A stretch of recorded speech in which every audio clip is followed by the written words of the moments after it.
आज हम लोग देखने वाले हैं क्वेश्चन नंबर 26 से 17 में साझेदारी की कार्यप्रणाली। इसको आज हम लोग खत्म करने वाले हैं।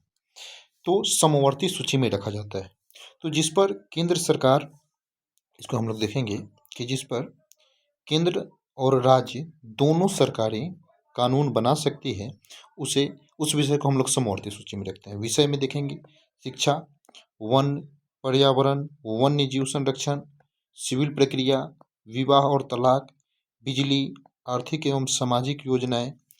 अब हम देखेंगे कि समवर्ती सूची में 47 विषय शामिल थे। संशोधन के बाद इसकी संख्या 52 हो गई। समवर्ती सूची की अवधारणा को ऑस्ट्रेलिया के संविधान से लिया गया है। कहाँ से लिया गया है? तो ऑस्ट्रेलिया के संविधान से इसको लिया गया है। अब हम लोग देखेंगे नेक्स्ट, तो इसका जो आंसर हो जाएगा केंद्र और राज्य, यानी कि बी नंबर आपका आंसर हो जाएगा।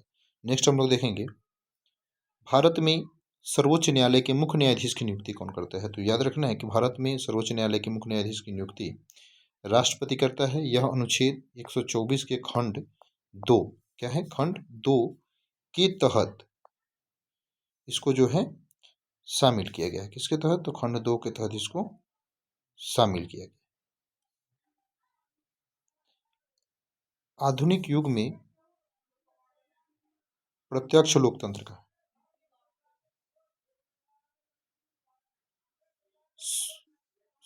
स्विट्जरलैंड में, कहाँ है?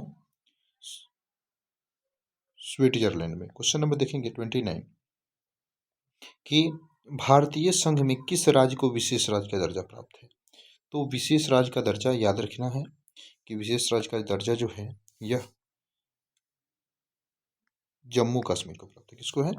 जम्मू कश्मीर को। भारत में योजना आयोग का गठन, अब याद रखना है कि योजना आयोग का गठन कब हुआ? तो योजना आयोग का गठन 15 मार्च 1950 को हुआ था। कब हुआ था? 15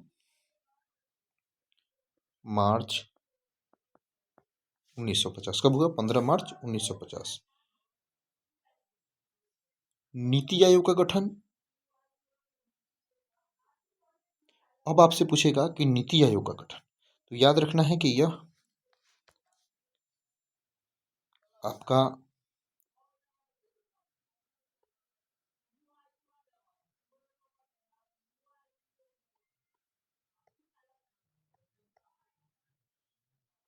योजना आयोग,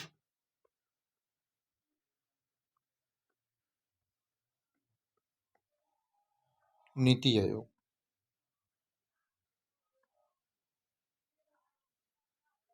1 जनवरी 2015। कब हुआ? 1 जनवरी 2015 को। और याद रखना है कि इसके जो अध्यक्ष होते हैं, इस दोनों की, इसके जो आपके अध्यक्ष होंगे वह होंगे आपके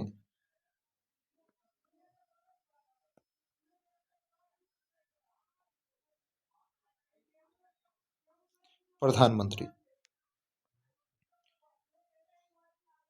अब हम लोग नेक्स्ट क्वेश्चन देखेंगे, क्वेश्चन नंबर 31। न्याय मित्र निम्नलिखित में से किस संस्था का सेवक है? तो न्याय मित्र ग्राम कचहरी के सेवक। किसके सेवक होंगे? ग्राम कचहरी के। भारतीय शासन प्रणाली है, तो भारतीय शासन प्रणाली जो है यह संघात्मक है। कहाँ से है? कैसी है? संघात्मक। निम्नलिखित में से कौन सा पंचायती राज के त्रिस्तरीय संरचना का भाग नहीं है? तो ग्राम पंचायत भाग है, जिला परिषद भाग है, पंचायत समिति भाग है, तो राज्य परिषद यह भाग नहीं है। और यह तीनों जो है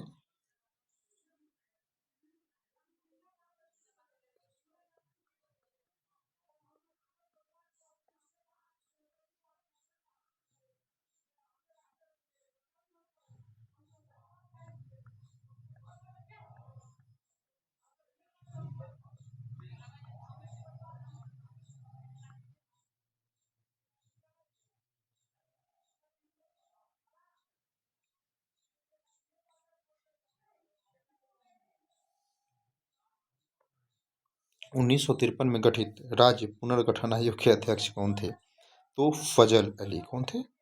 फजल अली। नगर निगम के निर्वाचित प्रधान को कहा जाता है। तो जो नगर निगम के निर्वाचित प्रधान होते हैं उससे हम लोग महापौर कहते हैं। बिहार की पंचायती राज संस्थाएं होती है, तो याद रखना है कि अभी हम लोग पढ़े थे इसके पहले ही कि बिहार में पंचायती राज संस्थाएं त्रिस्तरीय होती है। भारतीय संविधान का 73वां संविधान संशोधन किस विकल्प से संबंधित है? तो ये हमें पता है कि 73वें संविधान संशोधन के तहत ही ग्राम पंचायती राज को जो है शामिल किया गया था।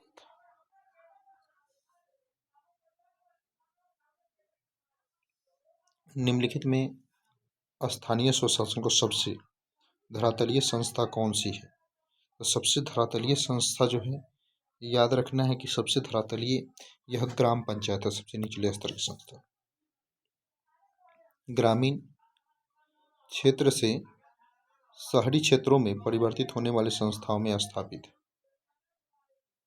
तो नगर पंचायत। नगर पंचायत बिहार पंचायती राज अधिनियम 2006 के अनुसार ग्राम पंचायत संस्था की स्थापना के लिए न्यूनतम जन्म संख्या निर्धारित की गई। तो ग्राम पंचायत के लिए याद रखना है कि न्यूनतम जो है 7,000 है। कितनी है? 7,000।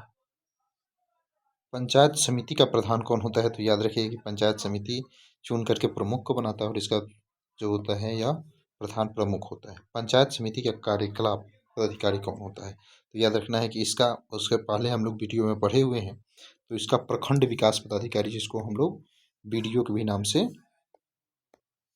जानते हैं।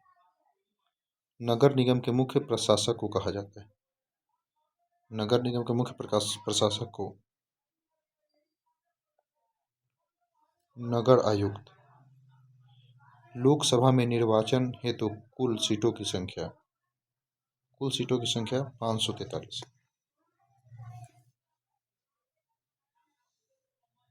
भारत में संघ एवं राज्यों के बीच अधिकारों का विभाजन कितनी सूचियों में हुआ है? तो संघीय, राज्य और समवर्ती तीनों में हुआ। 1977 में जनता पार्टी की सरकार का गठन के नेतृत्व में किसके नेतृत्व में हुआ था? तो याद रखना है, इनके होंगे आपके मोरारजी देसाई। कौन होंगे? मोरारजी देसाई। भारतीय राष्ट्रीय कांग्रेस का चुनाव चिन्ह क्या है? तो आप लोगों को पता है कि बीजेपी का जो है वह, भारतीय राष्ट्रीय कांग्रेस का चुनाव चिन्ह जो है यह हाथ का पंजा। क्या है? हाथ का पंजा। बहुजन समाज पार्टी के संस्थापक कौन है? तो बहुजन समाज पार्टी के संस्थापक कांशीराम। पहली बार भारत में केंद्र में गैर कांग्रेसी सरकार कब बनी? तो गैर कांग्रेसी सरकार याद रखना है कि 1977। भारतीय जनता पार्टी के मुख्य प्रेरक सिद्धांत है, तो मुख्य जो होंगे संस्कृतिवाद। तो यह आपका 50 इसमें वीडियो था, जो 3 वीडियो में हम लोग कंप्लीट किए हैं। अच्छा लगे तो लाइक और सब्सक्राइब करना ना भूलें। नेक्स्ट वीडियो में हम लोग फिर मिलेंगे।